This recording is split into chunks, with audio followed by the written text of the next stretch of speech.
Hello दोस्तों एक नाव वाले की कहानी। एक बड़ा बिजनेसमैन एक छोटे से गांव में जाता है। वहाँ पर एक नदी होती है। उसके पास दो ऑप्शन होते हैं, वो या तो सड़क के रास्ते जाए या नदी के रास्ते। सड़क के रास्ते जाने में उसको 8 घंटे लग रहे थे और नदी के रास्ते जाने में उसको सिर्फ 20 मिनट ही लग रहे थे।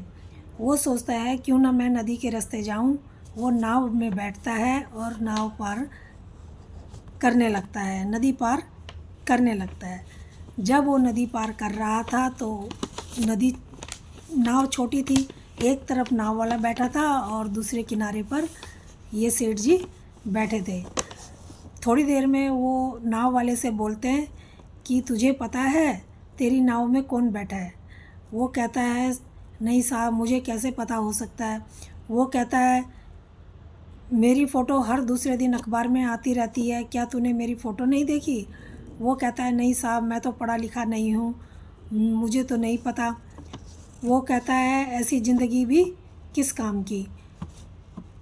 वो कहता है, चुप रहता है वो बंदा, वो कुछ बोलता नहीं है। फिर थोड़ी देर में वो कहता है कि ये जो नदी पार जगह है ना, वहाँ पर मैं एक फैक्ट्री बड़ी सी लगाने वाला हूँ जहाँ मिनरल वाटर की बोतलें बनेंगी, वो मेरे ब्रांड की होंगी। वो समझता नहीं है नाव वाला, वो कहता है क्या बोला साहब? वो कहता है कि यहाँ पर मैं एक बड़ी सी फैक्ट्री लगा रहा हूँ जहाँ पर पानी की बोतलें बनेंगी, जो तुम्हारे गांव में तो बिक नहीं सकती हैं, ये शहरों में बहुत बिकती हैं और वहाँ जाके बिकेंगी। वो कहता है अच्छा। वो कहता है कि कभी शहर गए होंगे तो तुमने देखा होगा। वो कहता है नहीं साहब, मैं तो इस गांव से बाहर जाने का मौका ही नहीं मिला, मैं तो कभी इस गांव से बाहर ही नहीं गया, तो मुझे कैसे पता होगा।